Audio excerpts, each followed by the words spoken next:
ny mofinaina isan'andro atolotry ny mpitandrina rakotina valina maoly.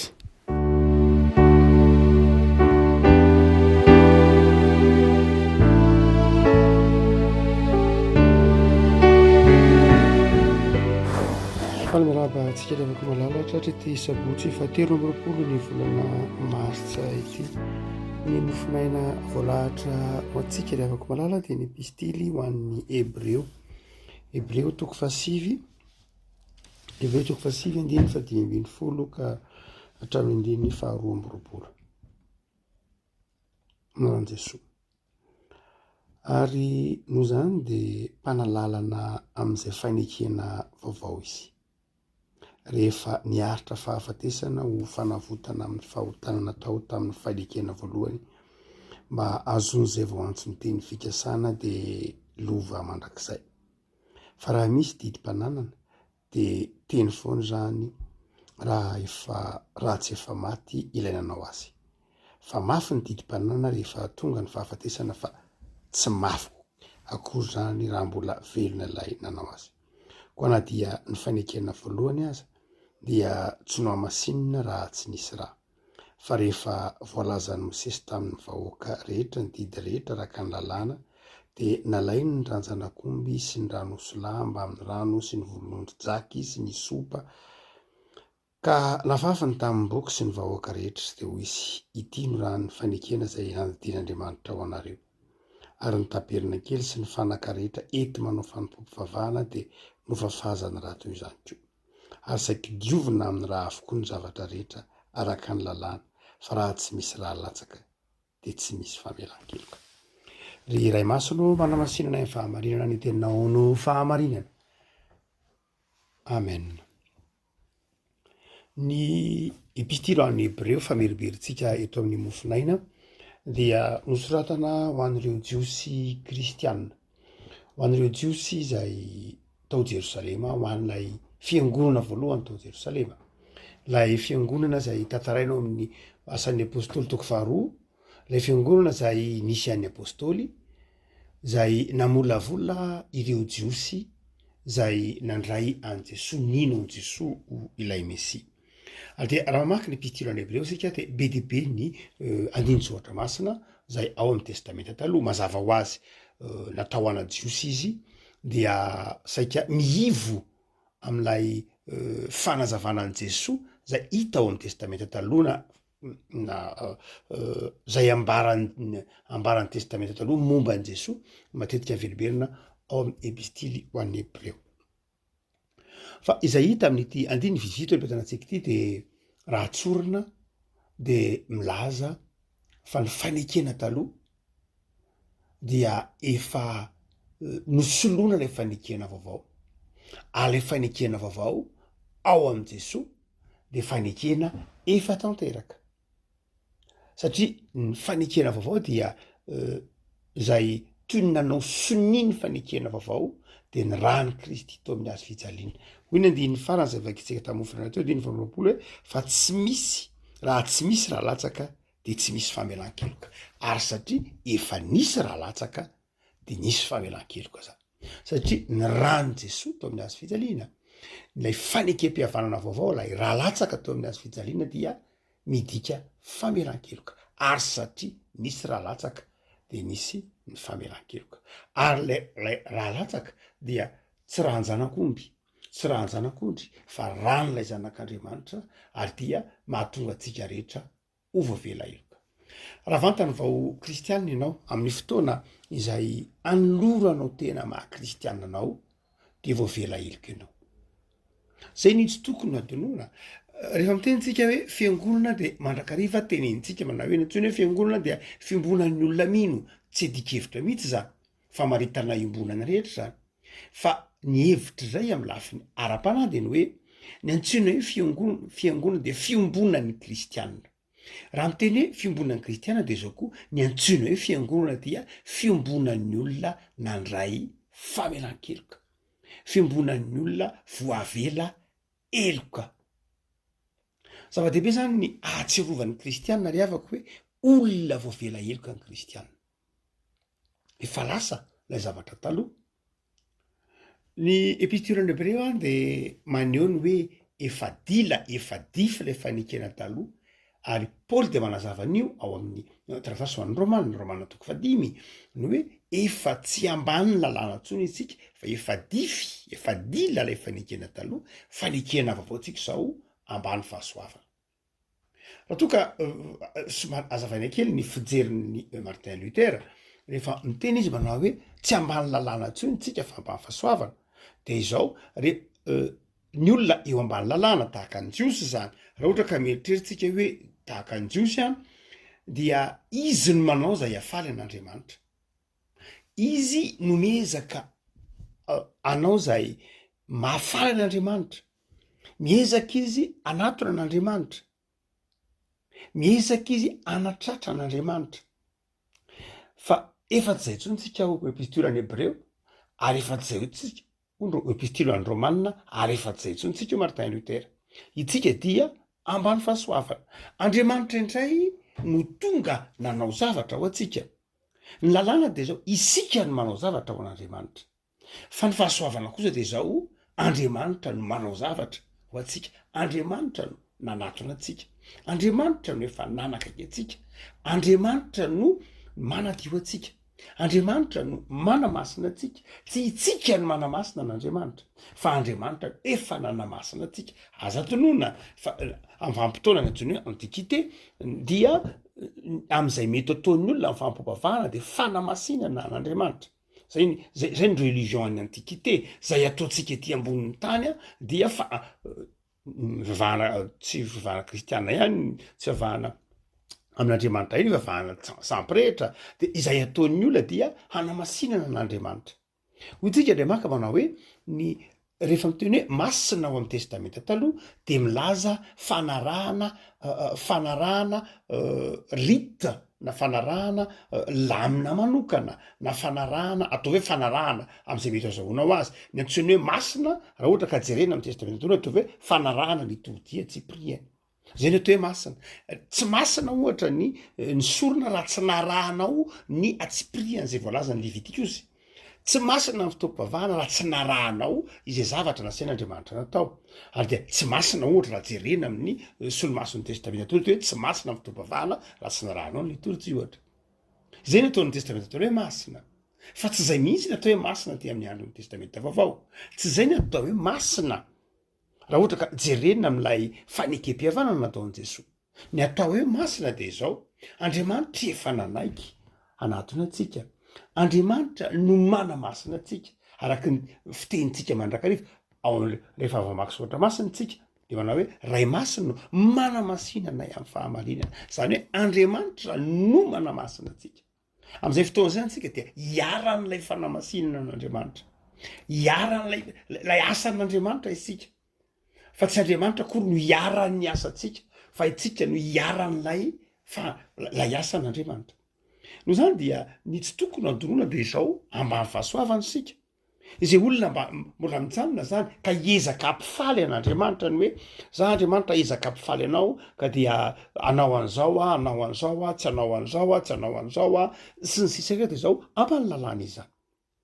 De Paoly efa manazava an'io manao hoe de anao ny safidy raha hijanona ao ambany lalàna ianao ka hiezaka ampifaly an'Andriamanitra de zao ho andevozany lalàna ianao, ary mbola ho ao amin'ny fahotana foana. Satria nahoana? Satria tsy ahavita ny lalàna rehetra ianao. Fa mety izy ifindra ho ao ambany fahasoavana. Inona le fahasoavana? Fanekenao tsotra fotsiny zao handray an'i Jesosy ny famelan-keloka nataon'i Jesosy. Zany hoe atolotr'Andriamanitra le famelan-keloka. Dia raisinao ngamba mety eritreritsika amin'ny ary tsotra kely kosa ka izy zany tro. Hay ve zay fotsiny maha-kristiana de zay mitsy tokoa amin'ny lafiny anankiray to tsotra ary tsotra mihitsy satria nitsoron'Andriamanitra nomeny ny zanalahy tokana mba hahatonga atsika ho voavela heloka. Mazava zany io ny voalohany am'izay tokony ho tsy ho ady noho ny kristiana na izy na iza de izao voavela heloka izy. Ary izay fifaliana ny voavela heloka zay tokony ho ananany kristiana. Ndraindray misy kristiana tsy mitsahatry ny mifona amin'ny heloka efa namelan'Andriamanitra, heloka efa navelan'Andriamanitra taminy. eloko efa nataony 10 taona lasa, fahotany efa nataony 10 taona lasa, efa nandray an' Jesosy izy. Fahotana nataony 20 taona lasa, efa nandray an' Jesosy izy. Fahotana nataony lasa 10 taona lasa, efa nandray an' Jesosy izy. Fa mbola averimberiny isan'andro ihany, averimberiny isan'andro ihany. Ohatrany tsy mahatsiaro ho voavela eloka. Ary zanatria ohatrany makafanan'Andriamanitra. Andriamanitra efa niteny fa amin'ny fotoana ny fonanao tamiko, amin'ny fotoana nangatahanao famelana tamin'ny fonao, raha miaiky ny fahotantsika isika de matoky sy marin'Andriamanitra, de mamelantsika afaka amin'ny ota rehetra. Noho zany de izao, rehefa nangatahanao famelan-keloka tamin'Andriamanitra indray mandeha ka ny fonanao tamin'ny fonao, de aza ifonana tsony fa efa navelan'Andriamanitra iny, efa navelan'Andriamanitra iny. Fa mampalahelo ndraindray ny kristianina zay efa navelan'Andriamanitra eloka de mbola mitambesatra ao antsorony ihany lay fahadisony nataony tany amin'ny taona lasa, niditry ny atanoranina, niditry ny fahalebiazana, na ny tsinety nataony tamin'ny mpiarabela taminy, de izao mbola tsy ahivony mandrakariva, mbola tsy ahivony. Dia ngamba Andriamanitra raha iteny manao hoe fa ina ihany ary tsy efa navelako impiry moa fahotanao io, fa impiry ianao no miteny an'io any, tsy efa navelako fe ny fahotanao. Evako malala ndre tsika matsiaro hoe tsy afapo am'ilay famelan-keloka naven'Andriamanitra fe sa tsy mino lay famelan-keloka nataon'Andriamanitra, sa tsy mahatoky ny fitiavan'Andriamanitra. Fa rehefa nangataka famelan-keloka indray mandeha ianao, dia nitonononao tamin'ny fonao zany, dia mino fa navelan'Andriamanitra eloka. Ampy zay, ampy atsika ny fahasoavan'ny tompo, tena ampy. Ary rehefa navelan'Andriamanitra eloka ianao de nosasany. Mazava ny teny eo amin'ny bokin' Isaia mpaminany fa na de tahaka ny jaky aza ny fahotanareo, de ho fotsy tahaka ny oram-panahy. Jaky zany zavatra fantatsika ny hoe jaky mena na ohatry zany, zavatra marevaka be, zavatra mena be, zavatra tsy tazana be hoe tsy madio, de fotsy tahaka ny oram-panahy. Mazava be ny teny Isaia mpaminany. Fa nahoana ary isika no tsy mety mino mihitsy ny famelan-keloka nataon'Andriamanitra nefa kristianina. Ary ndraindray de zao azo ny fakam-panahy, ndraindray mitonatona ry, makary amin'ny fiangonana ry, makary ananina ry, satria tsy mahatsiaro ilay famelan-keloka. Fa nahoana no tsy mety mahatsiaro ilay famelan-keloka? De mandeha manjary ndraindray mamonjy asa sy fampaherezana ohatra, de zao asa sy fampaherezana mitodika amin'ny lasa, fa tsy lay asa sy fampaherezana mitodika amin'ny hoavy ndraindray ny tadiavintsika.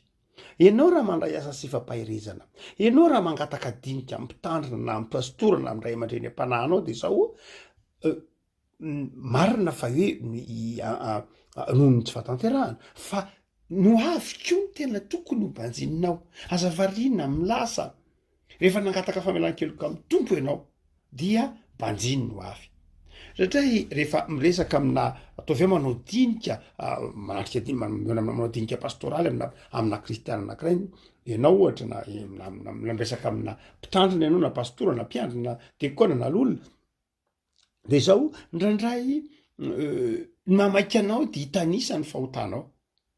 Zay raha teo amin'ny confessi, hitanisa ny fahotanao, fa tsy zay ihany no tokony ho izy, tsy mijanona am'izay, fa tokony mitodika amin'ny ho avy. Ny fahotanao nge azonao aboraka amin'i Jesosy, ina moa ny olana, ianao sy ny tompo de afaka mino hoe tompo ato amin'ny tefitrano te de ambarako aminao ny fahotako.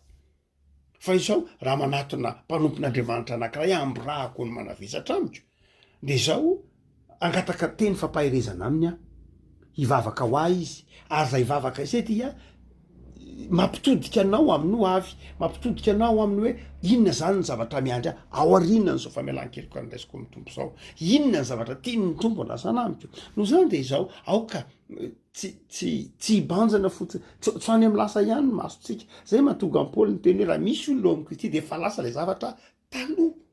Zany hoe lay famelan-keloka de tsy mampitodika atsika amin'ny lasa ihany, iny efa eloka navela, fa mampitodika atsika bebe kokoa amin'ny ho avy. Saingy indrisy fa be de be ny kristianina, ny masony de any amin'ny lasa ihany, ny masony de any amin'ny tsy mety ihany ataony tany aloha ihany, de manjary lasa fonja ho azy, lasa fatorana ho azy, ary de nandray izy tsy vita fihavanana amin'ilay lasany.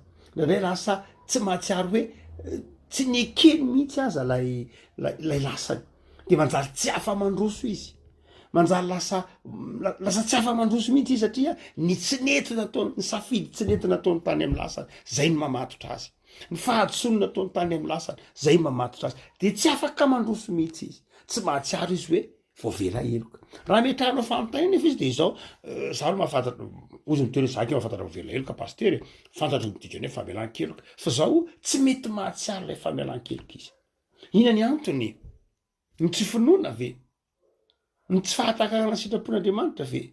Ny antony de zao ny tsy fanekeny lay mila mahay manaiky ianao, mila mahay manaiky ianao fa mpanota, de mila mahay manaiky fa mety diso, ary mila mahay manaiky fa izao navelan'Andriamanitra ny elokao, ary io eloka navely io de zao efa tonga vaovao ianao.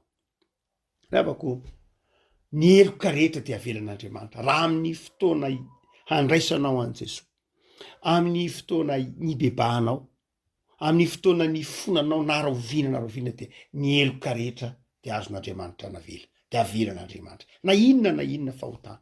Tsy misy fahotana tsy navelan'Andriamanitra. Na de zay heverinao ho tsy nety indrindra teo amin'ny fiainana aza. Tsy fantatro zay mety olona teo amin'ny tantaram-piainana tantaran'izao tontolo zao ohatra ka nanota nefa nibebaka tamin'Andriamanitra de avelan'Andriamanitra ny elo. Mame ohatra be deabe an'izany angeny soatra masina ry Zakaiosy, reo apôstôly zay hitantsika ry zany nataony Petera zany ndraika zavatra mampirokoditra zany Petera zany, iza ny olona tahaka ny Petera ohatra nandany tompo intelo ny tompo eo miaraka aminy eo Jesosy eo Jesosy miatrika fitsarana, Jesosy tsaraina, izy tsy lavitra ny Jesosy eo fa mivadika tsotra fotriny zao manao hoe zanga mahalala ny olona io, tsy fantatro zany io, ary raha indray mandeha eo, raha indroa eo, intelo nefa navelan'ny tompo eloka, ary tonga zokiny indrindra lehibe raha zay azo lazaina ny apôstôly, lehibe ny apôstôly. Ny Baiboly de ratsorona de zao milaza ny famelan-keloka, milaza ny fitiavan'Andriamanitra atsika fa namela eloka atsika Andriamanitra.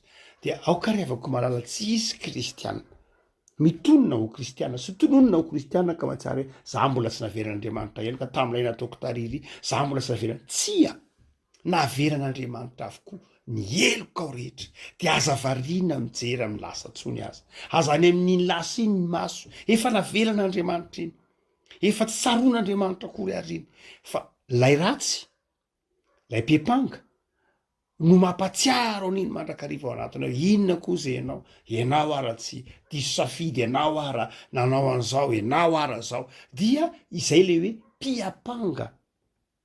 Fa izao inona ny fitaovana nentinao niatrika an'izany? Ny finoana hoe za efa navelan'Andriamanitra eloka, za zanak'Andriamanitra, any amin'ny ho avy ny masoko. Ary rehefa any amin'ny ho avy ny masonao de inona ny fitaovana eo am-pelantananao mpanjina ny ho avy? Zavatra anankiroa. De zao no izy nataon'Andriamanitra mpandresy ianao, manoatra noho ny mpandresy Paoly. Ary Paoly efa niteneny eo, iza no manameloka ny olo fidy an'Andriamanitra, zany hoe iza no anameloka ny kristianina? Jesosy Kristy no efa maty sady nitsangana tamin'ny maty, zany hoe Jesosy efa nazaontsika famelan-keloka. De iza ary no manameloka anao? Tsy misy intsony manameloka anao. Andriamanitra ve no manameloka anao? Izy efa namela eloka noho ny amin'ny Jesosy.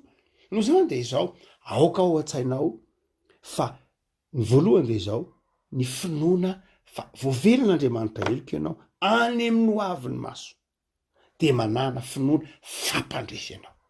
Ny fitaovanao ety miatrika an'izany ny ho avy nandray famelan-keloka ianao ankehitriny, adino ny lasa, tsy tsarona ny lasa, tsy tsarona amin'ny lafiny hoe voafafa ny tompo, fa ny hoe finoana fa voavela eloka de any amin'ny ho avy am'izay ny maso, de minofa mpandresy ianao. Ny fahotana de mahatonga atsika iondrika, mahatonga atsika resy, mahatonga atsika menatra ny teny, fa izao rehefa natsiary famelan-keloka de zao aza miondrika intsony, mitraka satria navelan'i Jesosy.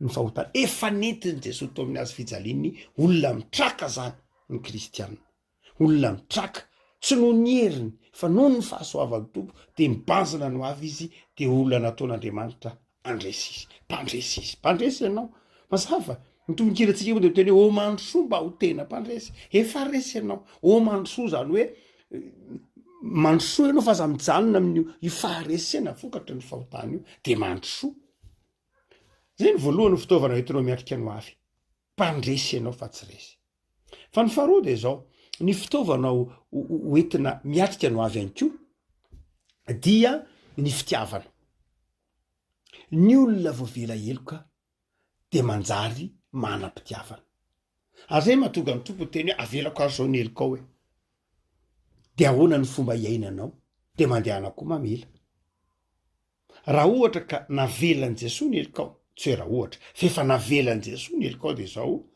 mamela eloko koa ianao zay le fitiavana ny olona mpandresy de tsy olona finaritra mijery ny faharesen'ny olona fa ny olona resy no finaritra mijery ny faharesen'ny olona fa ny mpandresy efa mpandresy izy de zao tsy finaritra mijery ny faharesen'ny olona izy no zany de zao ny olona voavela eloka de tea mela eloka ny olona rehefa natsiaro voavela eloka de tea mela eloka fa ny olona tsy matsiaro voavela eloka reo tsy mamela io tsy mamela eloka io le tsy matsiaro voavela eloka io fa rehefa tena voavela eloka ianao de matsiaro tea mela eloka mandrakariva satria fantatrao ny lanjany antsoina hoe tsy voavela eloka fantatrao ny dikany hoe tsy voavela eloka fa rehefa tena azonao ny dikany teny hoe famelan-keloka de zao maika mela eloka ianao antraingena tonga an' Jesosy tam'le fanoharana nyresahany amin'ny filazantsara manao hoe nisy olona nanan'ny olona trosa tahaka zao de nefa navelan'ny tompon'lay trosa de aveo ny aveo izy nananan'lay namany trosa kely lavitra ny olona navela de tsy navelany iny de tezitra le tompotrosa mane hatram'zao de tsy maintsy aroanao daholo ny trosanao rehetra ary tsy afaka ao anao mandra-pandony varevety farany satria tsy tena natsiaro famelan-keloka ny olona rehefa tena tsapanao hoe za mo tompo avy taizany inona mo ny fahotana tsy nataoko inona mo tompo ny famelan inona ny famelanky inona ny zavatra tsy nataonao tamiko nefa navelanao eloka diovinao tonga tahaka zao ihany tsy nisanao eloka tsy nisainao ny eloko fa navotanao tao anatin'ny sarotra nomenao an'zao tsapako fa nivanginao de zao za dia hamelany eloko ny olona ohatra amin'izay hoe fitiavana zany fa be dehibe ny endrikany zon'ny fitiavana mpandresy ianao de mandehana amin'ny fitiavana miteny hoe fitiavana famelan-keloka ny anankiray isehony zany miteny hoe fitiavana fahafoizana ny dikan'izany fahafoizana ny olona navelana mahatsiaro famelan-keloka mitodika amin'ny hoavy de mahana fahafoizana ny olona mpandresy de mahana fahafoizana fa izao koa ny olona mpandresy mitodika amin'ny hoavy de olon'ny asa rehefa mitenitsika hoe famelan-keloka de ndraindray heveritsika ho zavatra ataotsika hoe pasify zany hoe ny famelan-keloka de ny raisina de toy ny hoe nandray akanjo na nandray vorana nandray stylo na tahaka zany de veritsika hoe zavatra tsy metsika ty atanatsika tsy zay loatra raha mijery tsara ny teny grikitsika ny hoe fandraisana ny famelan-keloka tsy pasifa mihitsy fa aktifa zany hoe raha avantany vo nandray famelan-keloka isika de izao ny famelan-keloka de miasa atao anatitsika manjary mahatonga atsika ho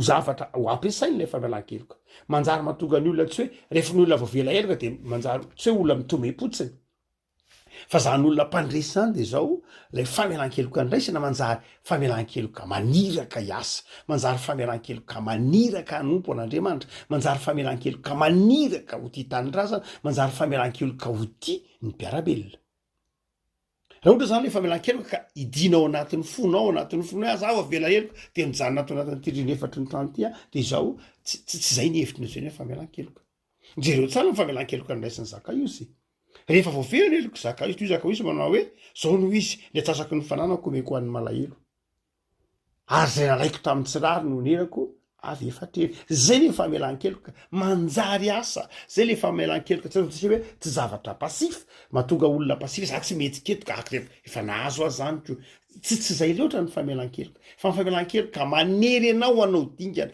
mampitodika anao amin'ny hoavy fa matotsika miondrika ao anatin'io lasy io de tsy tsapatsika le famelan-keloka ekeo fa olombelona mety manoty ianao ekeo ary fantatry ny tompo ange zany ny tompo nge mahafantatra anao e noho zany de tsy misy mihitsy eloka nataonao tao anatrehan'andriamanitra rehefa mibebaka ianao ka tsy navelany de mandana mibanjina no avy aza manaiky resy aza manaiky kivo ny fahotana aza manaiky ampangainy ny devoly aza manaiky hoe ianao tsy voavela eloka ianao ratsy ianao tsy izy tsony vokatry ny fahotanao dolo zao fahavoazana retitra ao satria zay ny devoly a ndraindray zavatra ataontsika hoe fifantsifinjavatra na coïncidence mety mpitranga eo amin'ny fiainana satria zay ny siansa ohatra misy zavatra mety ny devoly ampanganao io hitanao hoe narary ianao fa zay ny vokatry ny fahotanao hitanao hoe atovy hoe tsy fantatry narary ny zanakao hitanao vokatry ny fahotanao io hitanao hoe niakatra ny vidibary vokatry ny fahotanao io hitanao hoe niakatra koa vidin'ny karoty vokatry ny fahotanao io hitanao hoe niakatra koa vidin'ny tongolo sao vokatry ny fahotanao io raha tsy nanota anao tsy lafatra an'io ny tongolo